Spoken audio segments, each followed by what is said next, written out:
Hello everyone and welcome back to our channel. आज हम discuss करेंगे गलिवर्स ट्रैवल्स की पूरी कहानी। गलिवर्स ट्रैवल्स सिर्फ एक एडवेंचर स्टोरी नहीं है, ये बच्चों की फैंटेसी भी नहीं है। ये इंग्लिश लिटरेचर की सबसे ब्रिलियंट और सबसे रूथलेस सटायर्स में से एक है। एक ऐसी किताब जो पहली नज़र में एंटरटेनिंग लगती है, लेकिन जैसे जैसे आप उसके अंदर जाते हैं वैसे वैसे वो सोसाइटी, पॉलिटिक्स, साइंस और खुद इंसानियत के बारे में अनकंफर्टेबल सवाल पूछने लगती है। आज हम जोनाथन स्विफ्ट के साथ इस ऑर्डिनरी जर्नी पर चलेंगे और समझेंगे कि क्यों लगभग 300 साल से ये नॉवल आज भी उतनी रेलेवेंट है जितनी 1726 में थी। सबसे पहले थोड़ा सा बैकग्राउंड। जोनाथन स्विफ्ट का जन्म 1667 में डबलिन, आयरलैंड में हुआ था। वो सिर्फ नॉवेलिस्ट नहीं थे, वो एक एंजेलिकन प्रीस्ट, पॉलिटिकल कमेंटेटर और अपने समय के सबसे तीखे सैटारिस्ट में से एक थे। स्विफ्ट एक ऐसे दौर में जी रहे थे जब ब्रिटेन में पॉलिटिकल पार्टीज, रिलीजियस कॉन्फ्लिक्ट्स और इंपीरियल एम्बिशंस तेजी से बढ़ रहे थे। उन्होंने अपनी जिंदगी का बड़ा हिस्सा पॉलिटिशियंस की हिपोक्रेसी, ब्यूरोक्रेसी की इनएफिशिएंसी और ह्यूमन एरोगेंस को एक्सपोज करने में लगाया। स्विफ्ट का संबंध टॉरी पार्टी से था। जब 1714 में किंग जॉर्ज ने थ्रोन संभाला और विग पार्टी का इन्फ्लुएंस बढ़ा, स्विफ्ट पॉलिटिकल मेनस्ट्रीम से काफ़ी हद तक दूर हो गए।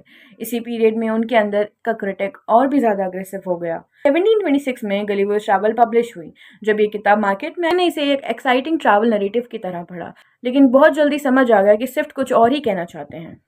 हर वोयेज के पीछे एक पॉलिटिकल जोक था, हर स्ट्रेंज सोसाइटी के पीछे रियल वर्ल्ड क्रिटिसिज्म छुपा था। स्विफ्ट ने खुद कहा है कि उनका मकसद दुनिया को एंटरटेन करना नहीं है, बल्कि उसे चैलेंज करना था। और इसी वजह से गलिवर्स ट्रैवल एक एडवेंचर स्टोरी से कहीं ज़्यादा बन जाती है।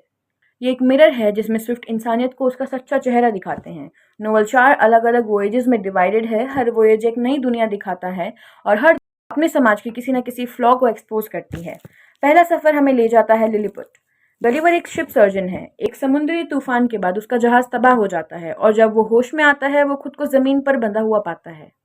लेकिन सबसे अजीब बात यह है कि उसे बांधने वाले लोग सिर्फ 6 इंच के हैं। ये है लिलीपुट।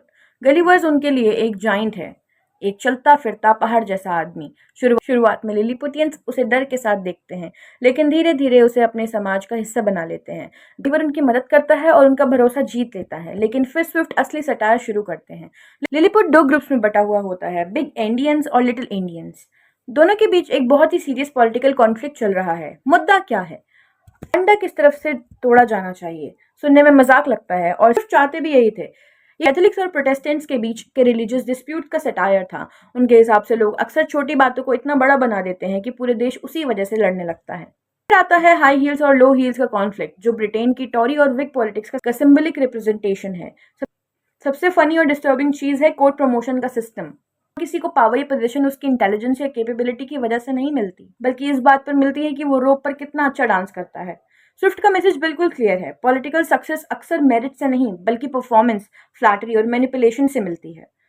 गलिवर एक स्टेज पर लिलीपुट के एनिमी नेशन ब्लेफुस की पूरी नेवी कैप्चर कर लेता है, लेकिन जब एम्परर चाहता है कि गलिवर ब्लेफुस्को को पूरी तरह इंस्लेव करे, तो गलिवर मना कर देता है। बस यहीं से सब बदल जाता है। वो आदमी कल तक हीरो था, आज ट्रेडर बन जाता है। उसके खिलाफ साजिश रची जाती है, उसे अंधा करने की प्लानिंग होने लगती है।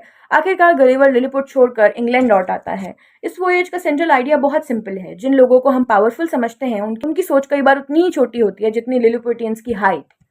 दूसरे वोयेज में स्विफ्ट पूरा पर्सपेक्टिव उलट देते हैं। इस बार गलिवर जाइंट नहीं है, इस बार वो खुद एक टाइनी क्रिएचर बन जाता है। वो पहुंचता है ब्रॉबडिंग नैग, जहाँ के लोग लगभग 7 फुट लंबे जाइंट्स हैं। जो एक्सपीरियंस पहले लिलीपुटियंस को हुआ था, अब वो गलिवर को होता है। एक जाइंट फार्मर से पकड़ लेता है, लोगों को पैसे लेकर दिखाता है। गलिवर एक इंसान से ज्यादा एक क्यूरियोसिटी बनकर रह जाता है।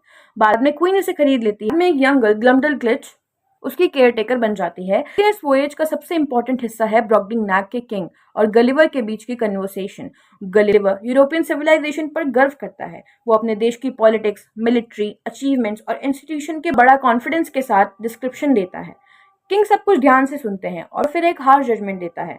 उसके हिसाब से यूरोपियंस दुनिया के सबसे डेंजरस और मोरली करप्ट क्रिएचर्स हैं।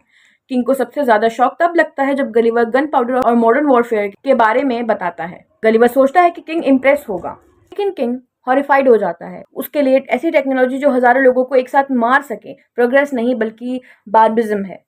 यहाँ स्विफ्ट एक बहुत इंपॉर्टेंट पॉइंट बना रहे हैं। जो चीजें हमें सिविलाइजेशन की अचीवमेंट लगती हैं, हो सकता है किसी ऑब्जेक्टिव ऑब्जर्वर को वही क्रूअलिटी एंड मैडनेस नजर आए। ब्रॉबडिंग नैग एक मोरल माइक्रोस्कोप की तरह काम करता है। वहां से देखने पर यूरोपियन सोसाइटी का हर फ्लॉ और ज्यादा विजिबल हो जाता है। तीसरा वोयेज शायद नोवेल का सबसे स्ट्रेंज सेक्शन है।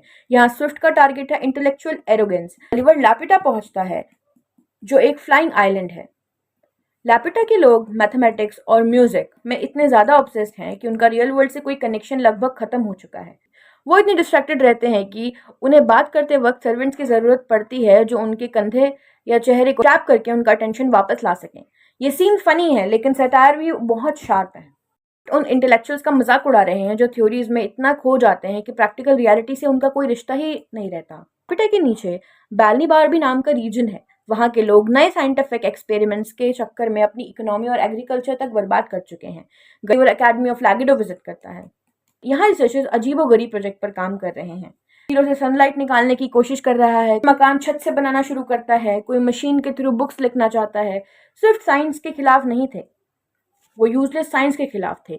उनका कहना यह था कि नॉलेज तब तक मीनिंगफुल नहीं है जब तक वो ह्यूमन वेलफेयर से जुड़ी हो। गलिवर ग्लबड्रिप जाता है जहां वो हिस्टोरिकल फिगर्स की स्पिरिट से बात करता है। यहाँ उसे पता चलता है कि हिस्ट्री से बहुत हीरोज वैसे नहीं थे जैसे बुक्स में दिखाए जाते हैं। फिर आता है लगनेग और स्ट्रबर्ग्स। स्ट्रबर्ग्स इमोर्टल होते हैं। शुरुआत में गलिवर सोचता है कि इमोर्टलिटी तो सबसे बड़ा गिफ्ट होगी, लेकिन रियलिटी बिल्कुल उलट है। वो लोग बुढ़ापे, लोनलीनेस और मिजरी के साथ हमेशा जीते रहते हैं।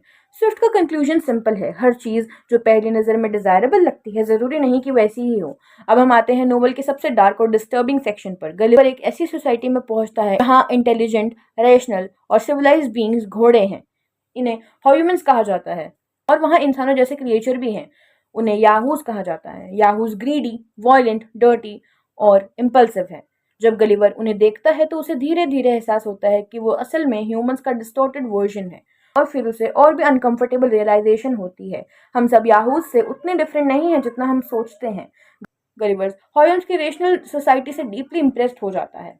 वहाँ झूठ नहीं है, वॉर नहीं है, करप्शन नहीं है, सब लोग लॉजिक और बेसिस के रीजन पे चल रहा है। लेकिन धीरे धीरे एक प्रॉब्लम सामने आती है।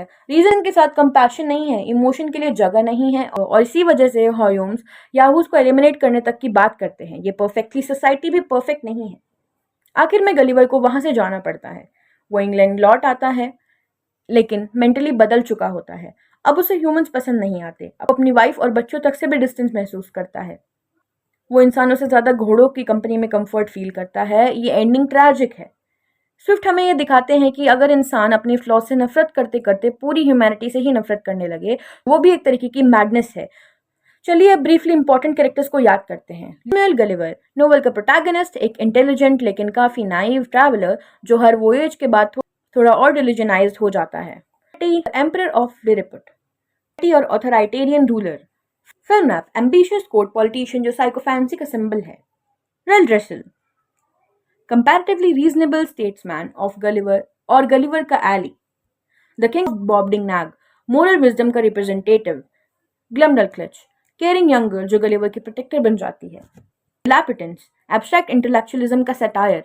द स्ट्रबर्ग्स, इमॉर्टलिटी के नाइटमेयर वर्जन का रिप्रेजेंटेशन।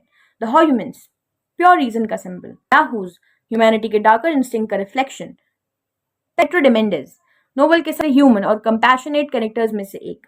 तो दोस्तों, गलिवर ट्रैवल्स को अगर सिर्फ एक एडवेंचर स्टोरी की तरह पढ़ा जाए तो ये एंटरटेनिंग जरूर है, लेकिन अगर थोड़ा गहरा देखा जाए तो ये किताब एक पावरफुल क्रिटिक बन जाती है। स्विफ्ट हमें बताते हैं कि पॉलिटिक्स अक्सर पेटी होती है, साइंस कभी कभी डायरेक्शन खो सकती है, रीजन कंपैरिजन के बिना डेंजरस हो सकता है, और सबसे इंपॉर्टेंट बात, इंसान अपने आप को जितना सिविलाइज समझता है शायद उतना है नहीं।